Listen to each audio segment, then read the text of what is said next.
Imaginez ouvrir votre facture d'énergie et voir un zéro. Pas un avoir, pas une erreur, un zéro. Chaque mois, chaque année. Ce n'est pas un fantasme.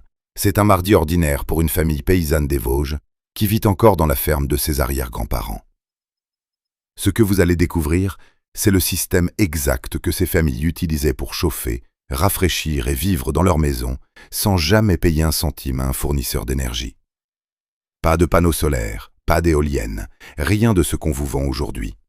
C'est plus ancien, plus simple et tellement efficace que la réglementation moderne a fini par rendre obligatoire ce qui, justement, permettait de s'en passer. Restez avec moi jusqu'à la fin, parce que la dernière technique que je vais vous montrer, je ne l'ai jamais vue documentée dans un seul guide de construction moderne. Et quand j'ai enfin compris pourquoi, tout s'est mis en place dans ma tête. Le foyer français moyen dépense environ 2 000 € par an en énergie pour se chauffer et se rafraîchir. Ça fait 20 000 € sur 10 ans, 100 000 € sur 50 ans.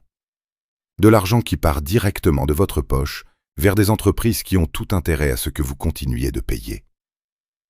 Voici la question que je veux que vous gardiez en tête pendant qu'on avance. Et si le système énergétique domestique le plus efficace jamais conçu avait déjà été perfectionné il y a 400 ans? Et si la seule raison pour laquelle vous ne vivez pas dans une maison comme ça, c'est que quelqu'un d'autre profite de ce que vous ne le savez pas? Commençons par la fondation. La toute première chose qu'un maître d'œuvre paysan faisait, avant même de toucher un seul outil, c'était de se tenir sur le terrain et de regarder où voyageait le soleil. Ce n'est pas du mysticisme, c'est de la physique. Dans les vieilles fermes des Vosges et d'Alsace, la façade la plus longue de la maison fait quasiment toujours face au sud, à quelques degrés près. Ce n'est jamais un hasard. On appelle ça l'orientation solaire passive et c'est l'épine dorsale de tout le système. Une façade orientée sud reçoit la lumière directe du lever au coucher du soleil en hiver, quand le soleil reste bas sur l'horizon. En été, quand le soleil est haut, cette même façade reste presque à l'ombre toute la journée. La maison se chauffe l'hiver et reste fraîche l'été, rien qu'avec de la géométrie. Des études sur l'architecture traditionnelle confirment ce que les anciens avaient compris de façon empirique. Une maison correctement orientée peut réduire ses besoins de chauffage de 30 à 40% avant même d'ajouter le moindre autre élément au système. 30 à 40%, juste avec la direction que la maison regarde. La plupart des maisons construites aujourd'hui font face à la rue, quelle que soit la direction dans laquelle la rue se trouve orientée. Le promoteur économise 20 minutes de réflexion. Vous payez la facture pendant 30 ans. Mais l'orientation n'est que la première couche. La deuxième couche, c'est là que le système commence vraiment à se distinguer de tout ce que vous trouverez dans un magasin de bricolage aujourd'hui. Les fenêtres d'une ferme ancienne ne sont jamais réparties de façon égale. Baladez-vous autour d'une de ces maisons et vous remarquerez tout de suite quelque chose. La façade sud est bordée de grandes fenêtres profondes. La façade nord n'en a presque aucune, tout au plus une petite ouverture par pièce, placée haut, près du plafond. Les façades est et ouest ont un vitrage modéré, soigneusement dimensionné. Ce n'est pas une question d'esthétique, c'est un moteur thermique calculé. Ces grandes fenêtres sud agissent comme des capteurs solaires pendant la journée, tirant la chaleur directement à l'intérieur. Les rebords profonds, souvent 30 à 40 cm de large, créent une zone tampon thermique qui ralentit le transfert de chaleur et empêche les courants d'air froid de dissiper ce que le verre vient de capter. Une fenêtre moderne standard a un rebord d'à peine 7 ou 8 cm. Le rebord d'une fenêtre ancienne, c'est presque un banc. Il y a une raison à ça. Les anciens bâtisseurs comprenaient quelque chose sur le mouvement de l'air que la construction moderne a tout simplement abandonné dans la course à bâtir vite et pas cher. Maintenant, c'est là que la plupart des gens s'arrêtent. Ils entendent parler d'orientation solaire et de fenêtres au sud, et ils se disent « bon, ça règle l'hiver ». Et l'été, quand il fait 35 degrés et que l'air est humide? C'est là qu'intervient la ventilation croisée, et c'est la partie qui m'a vraiment surpris la première fois qu'on me l'a expliqué. Les fermes anciennes sont conçues avec une géométrie intérieure précise qui crée un courant d'air naturel par un principe qu'on appelle l'effet de cheminée. L'air froid est lourd, l'air chaud monte.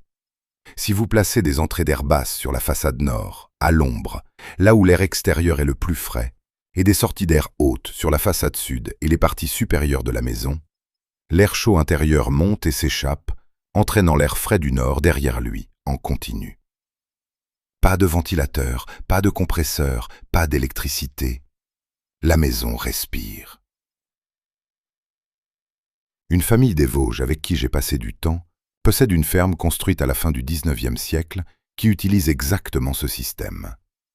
Le mari m'a dit que les chambres à l'étage restaient, en plein mois d'août, entre 4 et 6 degrés plus fraîches que l'extérieur, sans aucune intervention mécanique. J'ai vérifié le thermomètre moi-même. Il n'exagérait pas. C'est aussi là que le problème réglementaire devient impossible à ignorer. En France, la réglementation thermique impose depuis des années une ventilation mécanique, la fameuse VMC, dans toute construction neuve. Si vous soumettez un projet de maison qui repose sur la ventilation naturelle croisée comme système de rafraîchissement principal, vous devrez quand même installer un système mécanique. La ventilation naturelle n'est pas interdite, elle est simplement rendue obsolète par obligation. Vous devez payer pour le système mécanique que vous vous en serviez ou non. Je vous laisse tirer vos propres conclusions sur cette exigence. Mais l'élément de ce système qui m'a vraiment arrêté, celui auquel je n'ai pas arrêté de penser pendant des semaines après l'avoir découvert, c'est la masse thermique. Voici quelque chose que la plupart des gens ne comprennent pas sur la chaleur. Ce n'est pas juste un gaz qui remplit un espace. La chaleur peut être stockée, physiquement stockée dans un matériau solide, de la même façon que l'eau est stockée dans une citerne. La pierre, le torchis, la brique, la terre battue, ces matériaux ont une forte masse thermique. Ils absorbent la chaleur lentement pendant la journée et la relâchent lentement pendant la nuit. Une ferme ancienne construite en pierre épaisse ne reste pas chaude uniquement parce qu'elle est isolée. Elle reste chaude parce que les murs eux-mêmes sont une batterie de chaleur. Un mur moderne standard, construit en ossature bois et laine de verre, n'a presque aucune masse thermique. C'est une bonne barrière thermique, ce qui veut dire qu'il ralentit le transfert de chaleur, mais il ne stocke rien. Dès que la température extérieure chute, il arrête de fonctionner. Un mur en pierre de 50 cm d'épaisseur absorbe la chaleur tout l'après-midi et la restitue dans la pièce toute la nuit. Cette technique a plusieurs siècles. Les bâtisseurs alsaciens la connaissaient. Les paysans des Vosges l'ont préservée. La construction moderne l'a abandonnée dans les années 1950 au profit de murs plus rapides et moins chers à construire et qui garantissent que vous ferez tourner votre chaudière chaque nuit d'hiver. Nous arrivons maintenant au système de chauffage lui-même. Et c'est le point où je dois être prudent, parce que la première fois que j'en ai entendu parler, j'ai cru qu'on exagérait. Le poêle de masse, qu'on appelle Kachelofen dans la tradition alsacienne, le mot vient directement de l'allemand, et cette tradition est authentiquement présente dans les fermes d'Alsace depuis des siècles, fonctionne sur un principe presque exactement inverse d'un poêle à bois moderne. Un poêle à bois standard brûle lentement, de façon incomplète, en continu, pour maintenir la température. Il demande une alimentation constante. Il produit beaucoup de créosote. Il génère une chaleur qui monte et disparaît avant que la pièce ait pu l'absorber. Un poêle de masse brûle chaud, vite et complètement. Vous allumez un feu qui brûle intensément pendant 1 à 2 heures, 2 ou 3 grosses bûches maximum, et puis c'est terminé. Fini. Mais le foyer et la masse environnante de pierre, de briques et de faïence, qui peut peser plusieurs tonnes, a maintenant absorbé une quantité énorme de chaleur. Cette masse restitue la chaleur lentement et uniformément dans la pièce pendant les 18 à 24 heures qui suivent. La chaleur est stockée puis relâchée progressivement. La surface du poêle n'est jamais dangereusement chaude. Juste assez tiède pour être agréable au toucher, jamais assez pour brûler. Les enfants et les animaux peuvent s'asseoir contre. Ça donne un sentiment de sécurité. La combustion dans un poêle de masse bien conçu atteint des températures tellement élevées que le bois brûle presque complètement. Les dépôts de créosote sont minimes. Des études sur le rendement thermique de ce type de poêle avancent des chiffres autour de 80 à 90% d'efficacité, contre 60 à 70% pour les meilleurs poêles à bois modernes certifiés. L'efficacité est remarquable. 2 bûches, 24 heures de chaleur. Dans une ferme correctement orientée et dotée d'une bonne masse thermique, une famille brûle 3 à 4 stères de bois par hiver, du bois coupé sur ses propres terres, et ne paye rien à aucun fournisseur d'énergie pour se chauffer. Comparez ça à la facture moyenne de chauffage d'un foyer français, autour de 1300 à 1500 euros, année après année. La question qui mérite d'être posée, c'est pourquoi tout ça ressemble à un savoir secret. Ça ne devrait pas. Ces techniques ne sont pas brevetées. Elles ne demandent pas de matériaux exotiques. Elles ne demandent pas de diplôme. Une famille avec des compétences de base en charpente, l'accès à de la pierre et un terrain orienté sud pourrait mettre en place chaque élément de ce système. La raison pour laquelle ça semble obscur n'est pas un hasard. Le jour où ce savoir devient courant, une part significative de la demande énergétique résidentielle disparaît. Les fournisseurs d'énergie le comprennent. L'industrie du bâtiment le comprend. Les organismes de réglementation qu'ils financent le comprennent aussi. Maintenant, je veux vous donner l'élément de ce système que je n'ai jamais vu documenté dans un seul guide de rénovation moderne, un seul livre sur l'autonomie ou une seule vidéo dans ce domaine. Je l'ai trouvé enfoui dans un rapport agricole conservé aux archives départementales des Vosges, daté du tout début du XXe siècle, portant sur les techniques de construction des fermes de la région.